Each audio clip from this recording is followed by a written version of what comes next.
पिलातुस के सामने।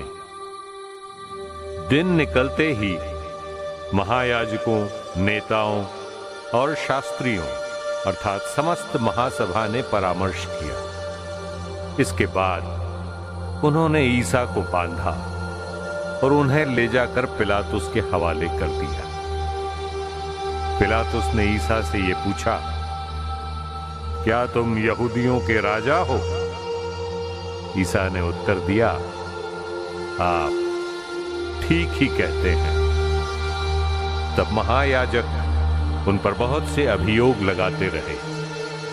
पिलातुस ने फिर ईसा से पूछा, देखो, ये तुम पर कितने अभियोग लगा रहे हैं, क्या इनका कोई उत्तर तुम्हारे पास नहीं है?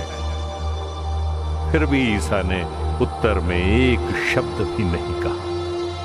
इस पर पिलातुस को बहुत आश्चर्य हुआ। पर्व के अवसर पर राज्यपाल लोगों की इच्छा अनुसार एक बंदी को रिहा किया करता था। उस समय बराब्बस नामक व्यक्ति बंदी गृह में था। वो उन विद्रोहियों के साथ गिरफ्तार हुआ था जिन्होंने राजद्रोह के समय हत्या की।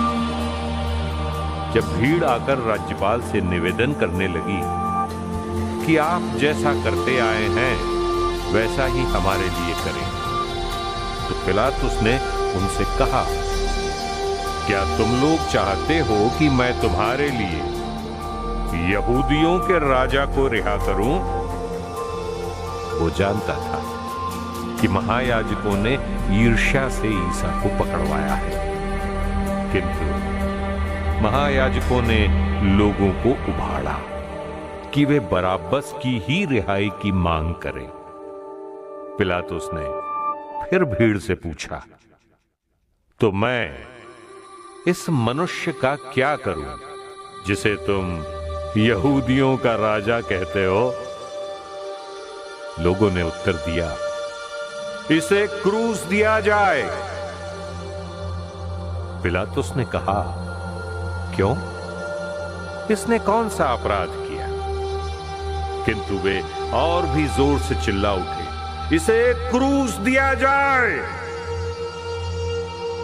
तब पिलातुस ने भीड़ की मांग पूरी करने का निश्चय किया।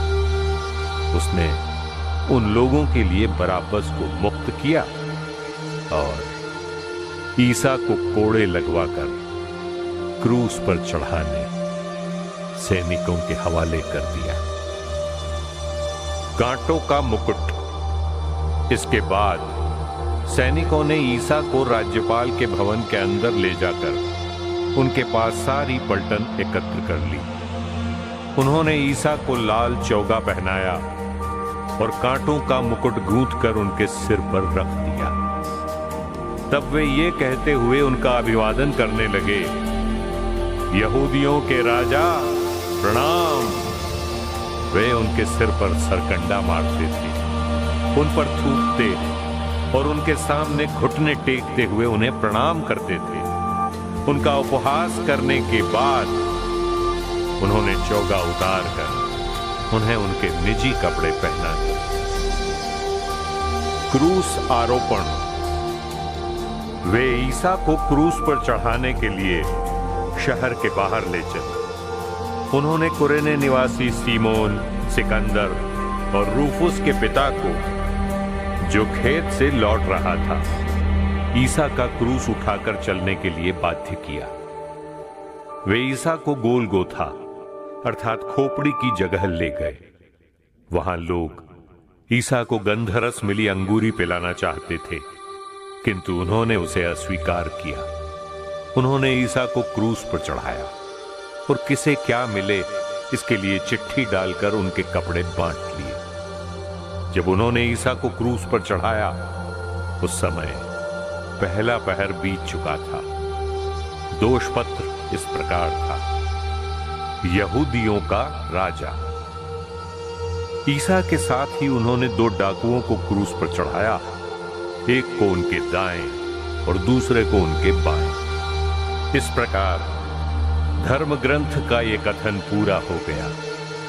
उसकी गिनती कुकर्मियों में हुई। अपमान और उपहास।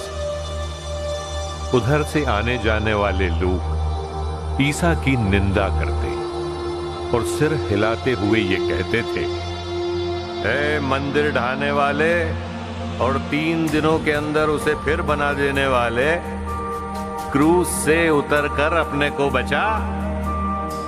महायाजक और शास्त्री भी उनका उपहास करते हुए आपस में ये कहते थे, इसने दूसरों को बचाया किंतु ये अपने को नहीं बचा सकता। ये तो मसीह इज़राइल का राजा है। अब ये क्रूस से उतरे जिससे हम देखकर विश्वास करें। जो ईसा के साथ क्रूस पर चढ़ाए गए थे वे भी उनका उपहास करते थे। ईसा की मृत्यु। दोपहर के तीसरे पहर तक पूरे प्रदेश पर अंधेरा छाया रहा। तीसरे पहर ईसा ने ऊंचे स्वर से पुकारा, एलोई एलोई लामा सबख्तानी। इसका अर्थ है, मेरे ईश्वर तूने मुझे क्यों त्याग दिया है। यह सुनकर पास खड़े लोगों में से कुछ ने कहा, देखो ये एलियस को बुला रहा है। उनमें से एक ने दौड़कर पनसोखता खट्टी अंगूरी में डुबाया, उसे सरकंडे में लगाया और ये कहते हुए ईसा को पीने को दिया, रहने दो, देखें एलियस इसे उतारने आता है या नहीं। तब ईसा ने ऊंचे स्वर से पुकार कर प्राण त्याग दिए। मंदिर का पर्दा ऊपर से नीचे तक फटकर 2 टुकड़े हो गया। शतपति ईसा के सामने खड़ा था। वो उन्हें इस प्रकार प्राण त्यागते देखकर बोल उठा, निश्चय ही ये मनुष्य ईश्वर का पुत्र था। वहां कुछ नारियां भी दूर से देख रही थी।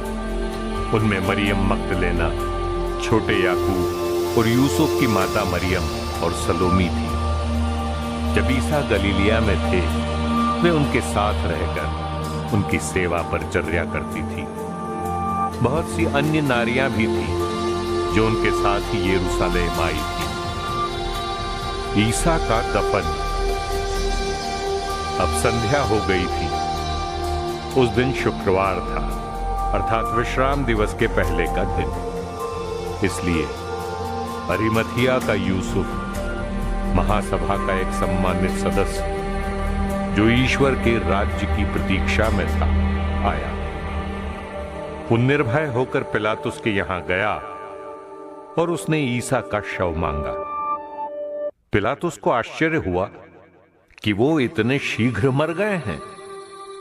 उसने शतपति को बुलाकर पूछा कि क्या वे मर चुके हैं, और शतपति से इसकी सूचना पाकर यूसुफ को शव दिलवाया। यूसुफ ने छालटी का कफन खरीदा और ईसा को क्रूस से उतारा। उसने उन्हें कफन में लपेटकर चट्टान में खोदी हुई कब्र में रख दिया और कब्र के द्वार पर एक पत्थर लुढ़का दिया। मरियम मगदलेना और यूसुफ की माता मरियम ये देख रही थी कि ईसा कहां रखे गए हैं।